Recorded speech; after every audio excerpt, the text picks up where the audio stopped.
Fala, meus queridos alunos da disciplina de contratos. E aí, tudo bem com vocês? Como é que vocês estão neste isolamento social? Bom, pessoal, a gente já marcou a nossa AV1, hein? Presta atenção, não perca essa data.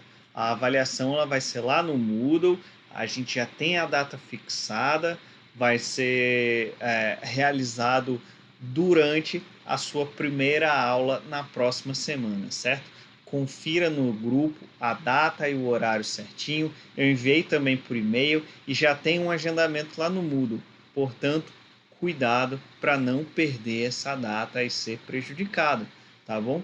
Qualquer dúvida, por favor, venha conversar comigo através dos comentários aqui no YouTube, ou vocês podem colocar lá no fórum do Moodle, que vai estar aberto desta aula, e também vocês podem me consultar através do WhatsApp, do nosso grupo, ou principalmente no privado, e também eu me coloco à disposição através do e-mail, tá bom? Combinado sobre isso?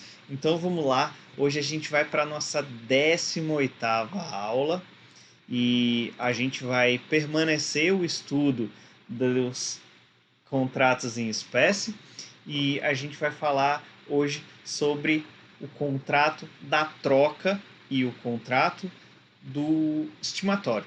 Bom, alguns doutrinadores, inclusive, colocam sessões e capítulos em conjunto. Eles tratam desses dois contratos no mesmo capítulo, mas para fins didáticos e de organização, eu proponho que a gente estude de forma apartada, ok?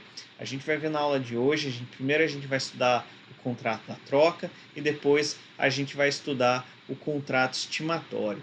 Bom, e se a gente for ver no nosso Código Civil, o qual eu já peço que você pegue, por favor, pause o vídeo se você não está com o seu Vadmecum aí na sua frente e a sua caneta preferida para tu marcar, sublinhar, grifar e até fazer algum desenho, se for o caso, aí no seu Vadmecum. Então, por favor, pause o vídeo, vá buscar o seu Vadmecum e depois você dá o play.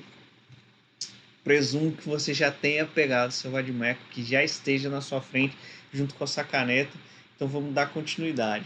E se a gente abrir o nosso Vadmecum no contrato em espécie da troca e o contrato estimatório, a gente vai ver que é um tanto quanto resumido. A gente tem poucos dispositivos legais nesse capítulo, nessa seção. Se a gente for ver, o contrato da troca possui apenas um artigo. Isso mesmo, um artigo, enquanto que o contrato estimatório já tem bem mais se a gente for comparar em relação à troca. São 4 artigos. Bom, são 4 artigos, mas são artigos importantes, é um apenas, só temos um artigo no contrato da troca, mas eu sei que são curtos e vamos lá, vamos analisar, vamos estudar. Eu vou trazer algumas características, algumas propriedades de cada um desses contratos e eu espero que vocês gostem da aula. E se vocês gostaram, por favor, me dê um feedback para eu perceber em que ponto que eu preciso melhorar, tá bom? Vamos lá? Vamos iniciar o nosso estudo então. O primeiro, como eu disse, é o contrato da troca. Bom, e a depender do doutrinador que tu opte por fazer o seu estudo extra aula remota, você vai perceber que às vezes ele pode usar alguma variação terminológica. Tem alguns doutrinadores que utilizam a terminologia mais comum, que é a troca, como o nosso próprio Código Civil utiliza, mas a gente também observa alguns que falam em permuta, outros chamam de câmbio, alguns já chamam de escambo, comutação e até mesmo permutação. Mas nós estamos diante de um contrato em espécie, que na verdade ele é muito antigo. Nós verificamos isso na própria antiguidade, quando a gente começou a ver algumas transações interpessoais, a gente já pôde observar essa constatação deste tipo de contrato em espécie. E a gente pode ver que conforme ocorreu o desenvolvimento e essa compreensão do sistema monetário, pôde cada vez mais se moldar para as realidades de cada sociedade. E o contrato de troca é um contrato muito parecido com o contrato de compra e venda. Vocês se lembram da aula passada? Eu espero que sim, porque se não, por favor, voltem a uma casa, assista a aula passada, que na verdade foram divididos em duas partes, dada a complexidade e a importância que o contrato de compra e venda tem. E o contrato de compra e venda lá a gente viu em poucas linhas que é um contrato que é uma realização de uma operação que tem como prestação a entrega de uma coisa e como contraprestação a entrega de um dinheiro, de um valor, de uma pecúnia. E a temática da aula de hoje, o contrato da troca, a gente tem um contrato, um negócio onde as partes realizam uma operação tendo como prestação e como contraprestação a mesma coisa. Isso mesmo. A gente tem como prestação a entrega de uma coisa e como contraprestação a entrega de uma coisa. Mas vamos ver com maior propriedade, com maior cuidado o que vem a ser essa questão do contrato da troca, essa prestação e contraprestação de forma igual. E logo de cara eu trago para vocês o importante doutrinador, um doutrinador que eu gosto muito. Vejamos. Flávio Tartucci, ele nos ensina o seguinte: o contrato de troca, permuta ou escambo é aquele pelo qual as partes se obrigam a dar uma coisa por outra que não seja dinheiro. Operam-se ao mesmo tempo duas vendas, servindo as coisas trocadas para uma compensação recíproca. Isso justifica a aplicação residual das regras previstas para a compra e venda, conforme o artigo.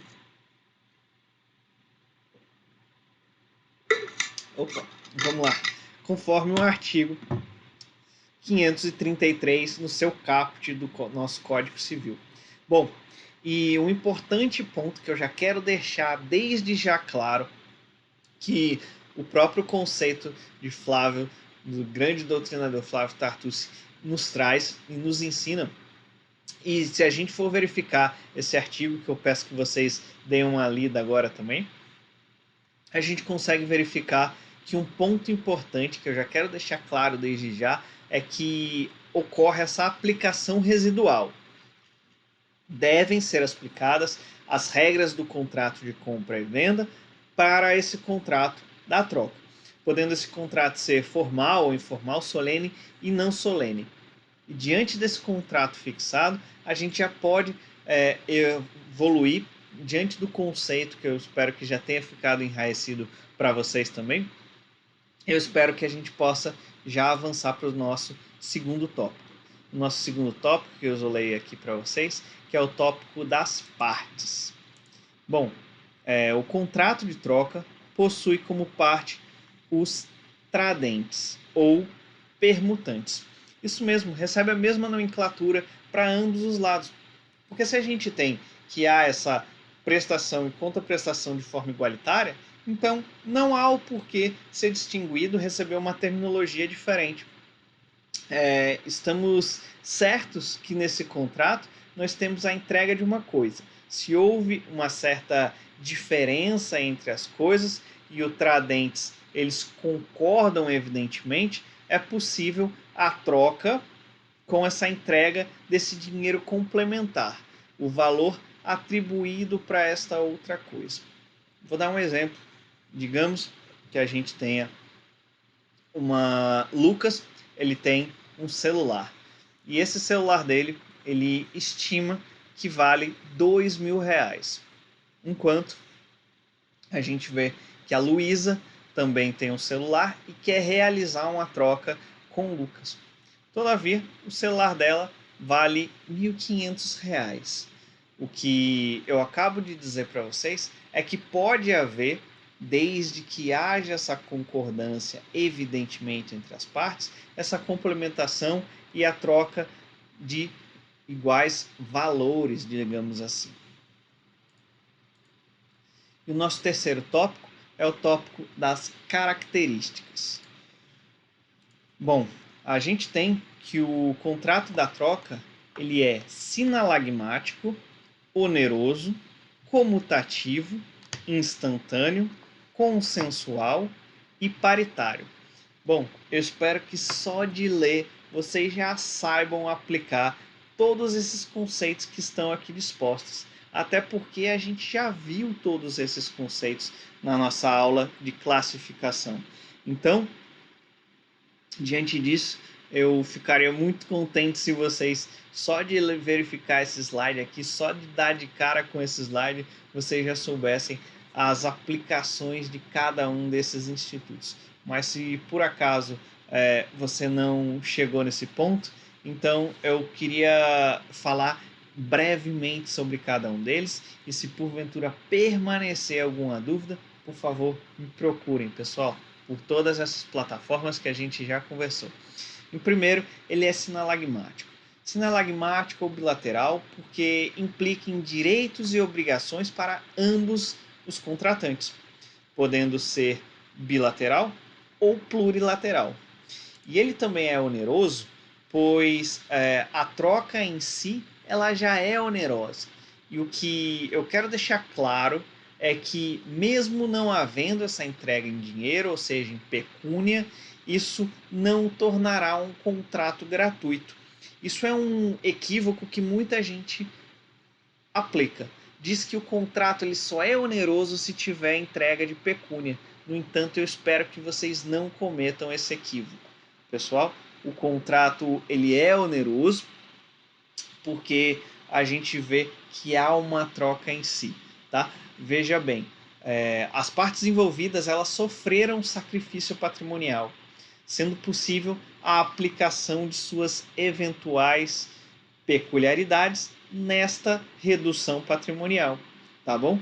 E a gente também pode ver que o contrato de troca ele é comutativo, porque é em decorrência dessa prestação e contraprestação serem equivalentes juridicamente, ou seja, devem ser equivalentes em relação à vontade das partes e não em relação econômica.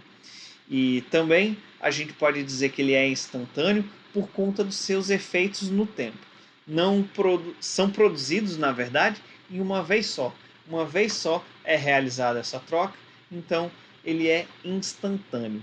E a gente também pode afirmar que ele é consensual e paritário, pois é em decorrência da vontade das partes e espera-se que essas partes elas estejam em iguais condições nessa fase de pontuação. Olha aí, trouxe mais um conceito para vocês, fase de pontuação. Vocês se lembram disso? Se por acaso não se lembra, por favor, volte a algumas casas, até mesmo faça essa revisão para a nossa prova. E aí, podemos continuar agora tratando de todos esses pontos. E se por acaso algum ponto ficou em aberto para vocês, por favor, como eu disse no início, podem me procurar que a gente vai tentar esclarecer da melhor forma possível.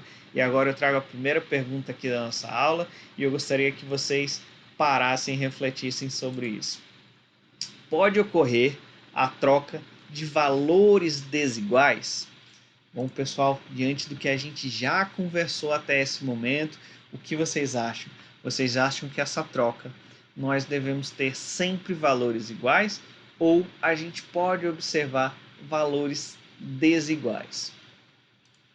Enquanto que eu vou beber uma água, porque minha garganta já está seca, eu espero que vocês pensem nisso e pode responder alto, não tem problema, ninguém vai te mal interpretar por isso.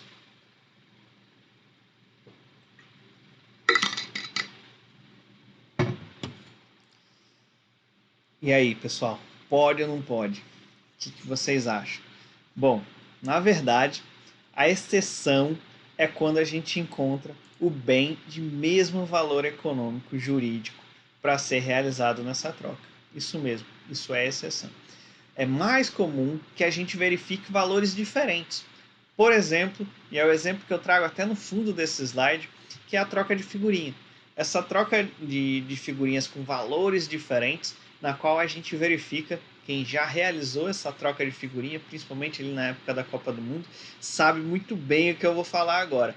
A gente tem algumas figurinhas brilhantes que valem mais do que a comum, e até mesmo de alguns jogadores que são mais valiosos. Por exemplo, Neymar, o Messi, o Cristiano Ronaldo, ele vale mais do que outros jogadores.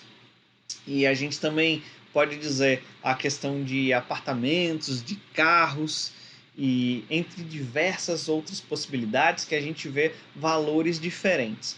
E para isso, o que verificamos que a prática é que haja esse complemento em pecúnia em muitos dos casos, o que pode ensejar uma pergunta que está descaracterizando ou não esse contrato de troca. Se há esse emprego dessa pecúnia, desses valores envolvidos, de dinheiro, reais, beleza, pessoal? Isso descaracteriza ou não o contrato da troca. Bom, e para responder isso, é preciso que a gente analise a natureza do contrato de troca, em que há um saldo a satisfazer, pois, a depender do enfoque em que se vislumbre que você pode efetivamente realizar essa permuta. Por exemplo, a troca de um carro por um caminhão, complementando com a diferença em dinheiro. Por exemplo, vamos adentrar mais nesse exemplo. Schumacher ele tem um carro que é estimado no valor de 20 mil reais. E a gente tem, do outro lado, uma pessoa chamada Bino, que tem um caminhão. E esse caminhão ele é avaliado no valor de 15 mil reais. O que a gente pode verificar é que pode haver sim a troca entre Schumacher e Bino. No entanto, Bino vai ter que realizar essa complementação de 5 mil reais. Beleza? O que a gente pode verificar também é que ocorre em alguns casos a compra e venda com o pagamento parcialmente in natura. E por favor, não confundam esse tipo de contrato de compra e venda com pagamento parcialmente in natura, com um contrato da troca. Lembrem-se do caso de Bino e Schumacher. Eu vou trazer um outro caso para vocês agora, para vocês verificarem a diferença entre esses tipos de contrato.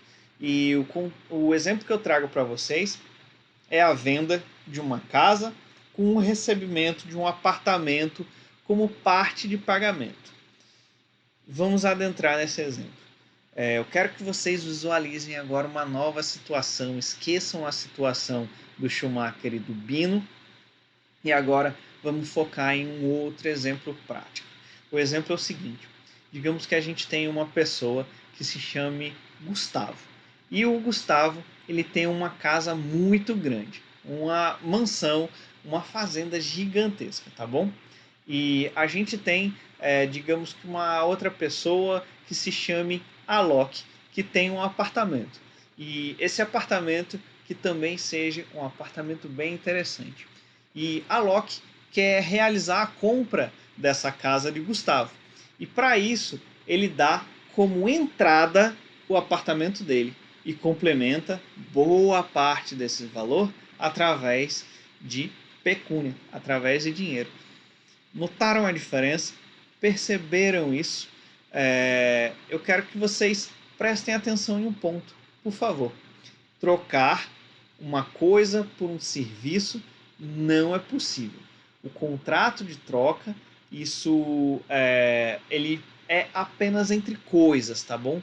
A questão de serviços, isso será um contrato inominado, submetido às disciplinas do contrato de troca com a questão de prestação de serviço, tá bom? Trouxe para vocês dois pontos interessantes e essenciais para a compreensão do contrato da troca. O primeiro deles, a troca não se confunde com a questão do contrato de compra e venda com um pagamento in natura, certo? Esse é o primeiro ponto. O segundo ponto, que eu espero que vocês tenham compreendido, é que o contrato da troca não é possível ter como prestação, ter como objeto desse contrato a prestação de serviço. Ok? Vamos avançar então?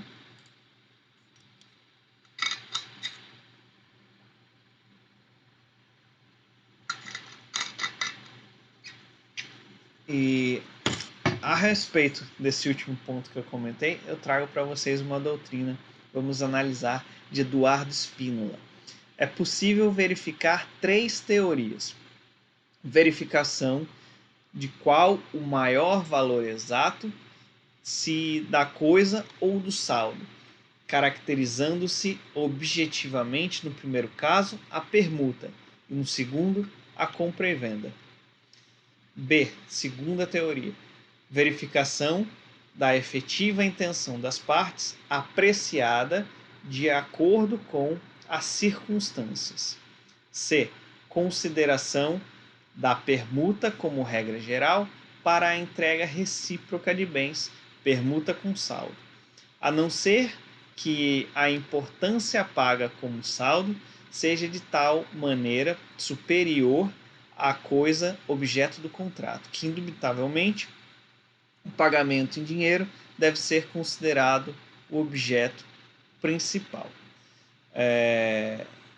E eu trago para vocês agora mais uma pergunta, e a pergunta que eu trago nesse momento para vocês é o seguinte: é possível ser realizado um contrato de troca entre ascendentes e descendentes? E aí, o que vocês acham? Trago até um exemplo de fundo aí para vocês, espero que vocês tenham entendido essa referência, principalmente quem já assistiu Vikings vai compreender de forma bem clara. Bom, e para responder esse questionamento da troca de ascendentes e descendentes, eu suscito o dispositivo legal, o artigo 533, em seu inciso 2º, diz que é anulável a troca de valores desiguais entre ascendentes e descendentes, se não houver consentimento dos demais descendentes e do cônjuge do alienante.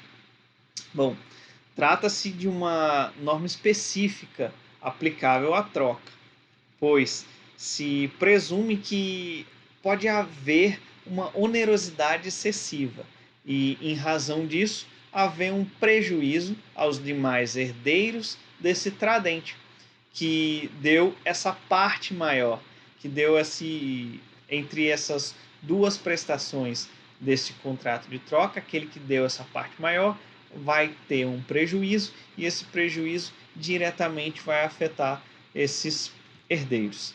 Desse modo, o dispositivo pretende proteger os direitos dos herdeiros necessários, sendo certo que, tratando-se de valores iguais, não haverá essa necessidade de consentimento dos outros, porque não vai haver um prejuízo ali. Não vai haver um prejuízo para os herdeiros ou até mesmo para o cônjuge. Esse raciocínio é o mesmo se a coisa for mais valiosa. Então, se essa pessoa está tendo um benefício e esse benefício vai impactar diretamente para os herdeiros ou para o cônjuge, também não necessita dessa prévia autorização. Beleza? A respeito disso, vamos ver uma doutrina que eu trago para vocês aqui agora. E Carlos Roberto Gonçalves. E Carlos Roberto Gonçalves diz: se os valores são desiguais e o objeto que pertence ao ascendente é mais valioso, os demais descendentes devem ser ouvidos e consentir expressamente, pelas mesmas razões que justificam a necessidade de tal consentimento na venda de ascendente para descendente, conforme o artigo 496. Por favor, pausem o vídeo agora e marque também esse importante dispositivo. Voltando, se os valores são iguais, não há necessidade da referida anuência, pela impossibilidade de haver prejuízo para os demais descendentes. E, embora o código não mencione, também será dispensável tal anuência se o bem recebido pelo descendente na troca tiver um valor superior por ele entregue, pois haverá, em hipótese, um aumento desse patrimônio, não tendo os demais descendentes legítimo interesse de discordar desse negócio. Beleza, pessoal? Então, se a gente for analisar essa questão de ascendente e descendente, pensem neste ponto. Vai haver um prejuízo para os demais, para o cônjuge? Este que é o X da questão. E a segunda pergunta que eu trago aqui para vocês a respeito dessas temáticas é se há a necessária autorização do cônjuge. E aí, o que vocês acham? Bom, e como se trata de uma norma específica para regular essa matéria, não se justifica a aplicação do artigo 496, parágrafo único, que dispensa essa autorização do cônjuge se o regime de bens for da separação obrigatória. Para a troca, haverá a necessidade da autorização do cônjuge, qualquer que seja o regime a este permutante. Ok? Ficou claro para vocês esse ponto? Se ficou, vamos seguir para o nosso próximo ponto. Vamos aprofundar ainda mais esse contrato da troca. E se não ficou, por favor, me acione para que a gente possa conversar e esclarecer. E a terceira pergunta que eu trago a respeito disso, se é necessário a autorização do companheiro ou da companheira no caso de união estável. E aí, o que vocês acham a respeito disso? Bom, e ainda por se tratar de uma norma especial e restritiva, a norma não se aplica à questão de união estável. Em outras palavras, se esse permutante, se esse tradente, se essa parte que está realizando essa troca viver em união estável, não haverá necessidade de autorização desse companheiro. E quem assistiu o Viking, eu espero que vocês tenham captado essas referências e tenham gostado. E o último ponto que é interessante a gente falar a respeito dos contratos de troca é quanto ao prazo para anular essa troca. E nesses casos a gente deve socorrer e aplicar o artigo 179. Isso mesmo, pause o vídeo, vá lá para o artigo 179 e assinalem esse importante artigo, que traz o prazo decadencial de 2 anos, contados da data da celebração desse negócio jurídico, tá bom? E para finalizar, o último ponto que eu trago, por fim, é a respeito da questão das despesas. Bom, via de regra, cada um dos contratantes arcará e pagará com as suas despesas, com a sua metade dessas despesas totais. Da seguinte forma, vamos ver agora o artigo.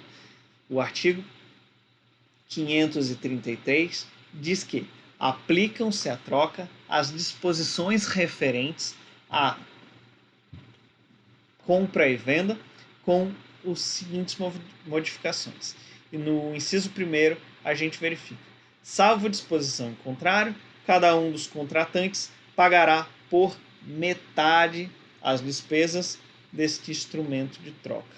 Por favor, assinalem aí essa palavra metade, igual eu fiz aí, eu destaquei para vocês metade, para a gente deixar bem claro isso, que isso fique de forma bem clara para vocês, que é necessário que cada uma das partes arquem com essa metade, porque o que se tem é que está havendo essa troca entre as partes, é uma troca de igual valor, igual bem, então nada mais justo que cada um arcar com os seus valores.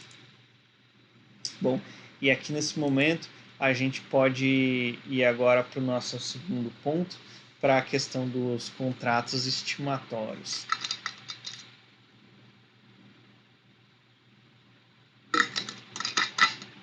Bem, a gente terminou a análise dos contratos de troca e permuta e agora a gente entra nos contratos estimatórios, também chamado de venda em consignação. Acredito que você já tenha ouvido falar esse nome ou já deve ter até mesmo discutido a respeito disso. Talvez quando você foi comprar bebida para essa festa, você foi falar com o cara da distribuidora e você tentou pegar a bebida em consignação, ou seja, se você consumisse, você pagaria. Se você não consumisse, você devolveria essa bebida para ele e não arcaria com qualquer tipo de pagamento. Bom, eu fazia isso na minha época da faculdade, não sei se eles estão fazendo ainda, eu espero que sim, porque isso ajuda bastante os estudantes. E esse contrato a gente verifica até mesmo, como eu disse, com uma certa frequência no nosso mercado. Ele é utilizado também para venda de veículos usados, ou como o mercado gosta de chamar, para os veículos seminovos. A gente verifica também para venda de livros, de joias, artigos de arte, enfim, nós temos uma infinidade de produtos que podem ser aplicados para esse tipo de contrato, do contrato estimatório. E nós temos como característica essencial do contrato estimatório, conforme a gente vai ver no decorrer da aula remota 18ª que a gente está vendo agora, essa estrita observância de vários princípios que a gente já estudou. Daí a importância da gente solidificar as nossas aulas passadas, o alicerce para essas aulas foi, inclusive, um ponto que eu via batendo quando a gente estudou os princípios, da importância dele para um momento futuro, e está chegando o momento. Eu espero que vocês tenham percebido que a cada aula a gente utiliza esses pontos vistos nas aulas anteriores. E eu destaco que para o contrato estimatório a gente vai ter uma grande relevância, um grande destaque para o princípio, evidentemente, o princípio da boa-fé objetiva e também o princípio da confiança. Então, vamos lá, vamos ver alguns pontos do contrato estimatório. E eu volto novamente a trazer Flávio Tartucci para vocês, que ele diz que o contrato estimatório ou venda em consignação pode ser conceituado como o contrato em que alguém, o consignante, transfere ao consignatário bens móveis para que o último os venda pagando um preço de estima ou devolva os bens, fim do contrato, dentro do prazo ajustado, nos termos do artigo 534. Por favor, anotem, destaquem esse importante artigo. Pode ser que nesse momento alguns estejam criando uma certa confusão no contrato de compra e venda, ou até mesmo achando que na verdade deve ser um contrato de compra e venda com uma regra ou uma cláusula especial. Mas, por favor, não caem nessa. Não cometam esse equívoco, vez que a gente está diante de um novo contrato tipificado na nossa codificação privada, que ele há um regramento específico e até mesmo a gente vê uma nominação diferente. Um ponto interessante desse conceito do nosso mestre Flávio Tartucci é que ele traça as partes desse contrato estimatório, que é um negócio jurídico por meio do qual as partes, que é consignante, que é aquele que transfere para a outra parte, que temos também a uma outra parte, que é o consignatário de bens móveis. Isso mesmo, bens móveis.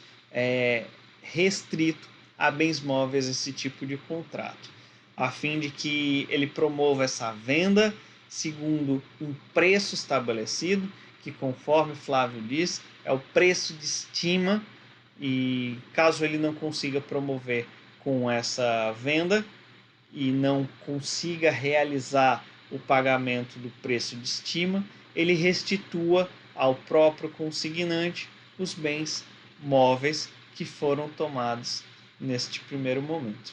Ok? Então, traçamos já o conceito, traçamos quais são as partes. Agora vamos para um terceiro momento, que é o momento de traçar quais são as características. E mais uma vez eu coloco no slide algumas características de classificações que a gente traçou nas nossas aulas passadas, e eu espero que vocês, só de verificar, já consigam identificar qual é a característica do contrato estimatório. E o contrato estimatório é real, bilateral, comutativo, oneroso, instantâneo ou continuada e fiduciário. Bom, espero que vocês tenham compreendido.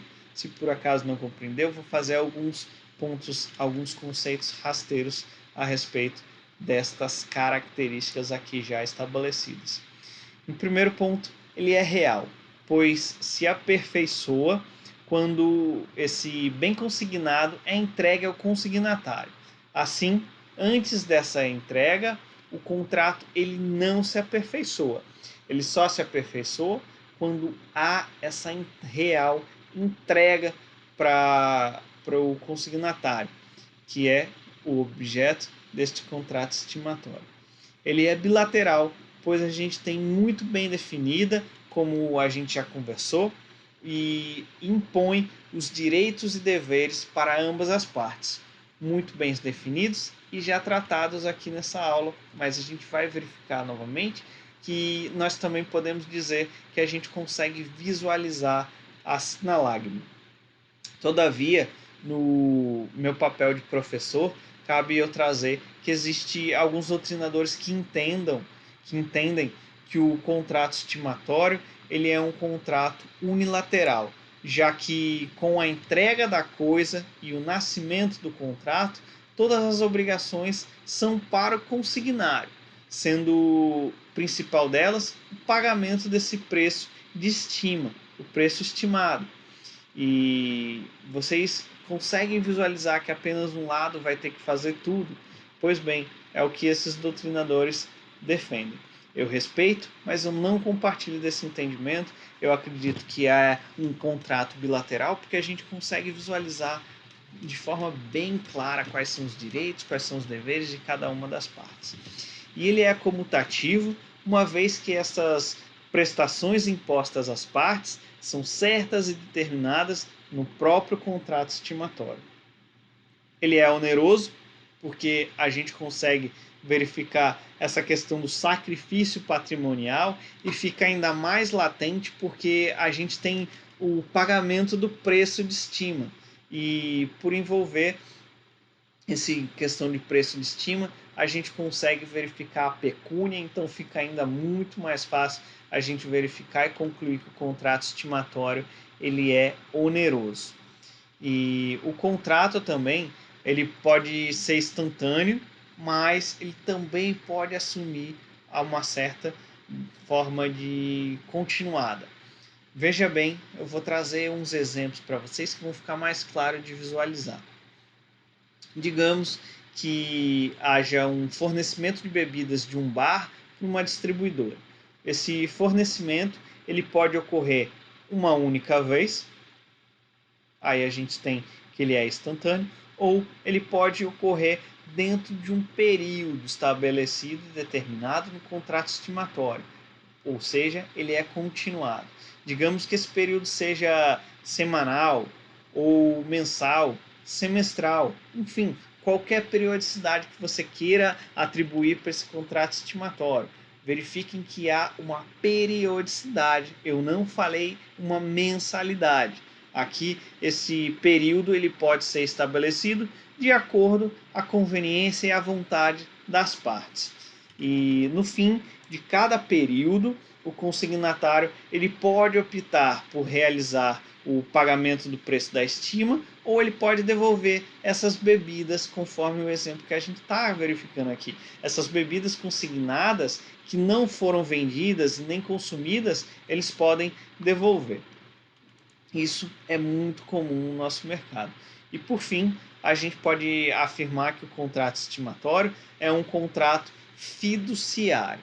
E eu acho que esta característica é uma das mais relevantes e uma das mais brilhantes que eu gosto bastante quando a gente conversa a respeito do contrato estimatório, visto que é um contrato pactuado em confiança, pois o consignante ele irá transferir temporariamente uma coisa móvel para o consignatário sem essa translação deste domínio.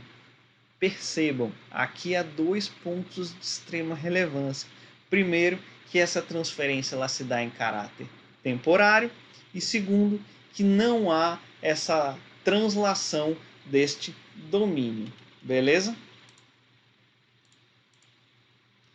E aqui eu trago para vocês agora uma pergunta para a gente conseguir aprofundar ainda mais no contrato estimatório.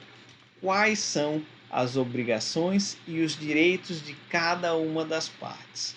E aí, estão preparados? a gente tem bastante direitos e obrigações nesse contrato estimatório. Então, quem estiver anotando, prepara aí a caneta. Que as principais obrigações do consignante são não turbar a posse desse consignatário, pagar-lhe uma remuneração devida e prevista no contrato, respeitar o prazo estipulado para a venda, e temos ainda que ele não pode dispor desta coisa antes de ser restituída ou que haja uma comunicação de uma restituição. E para isso a gente tem também um dispositivo legal que eu peço que vocês assinalem no vademecum de vocês, que é o 537. E quanto aos direitos do consignante, a gente pode estipular que ele pode receber o pagamento pela venda da coisa, ele ser restituído em caso de não se realizar uma alienação esperada e também ser compensado por eventuais danos advindos desta consumação de risco. Entendam que também há um certo risco neste tipo de contrato.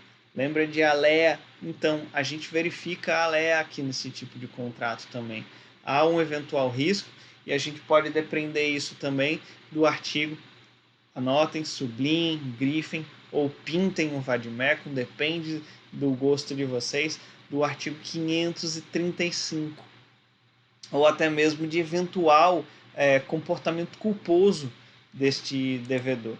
Cabe a ele também fazer esta compensação, certo?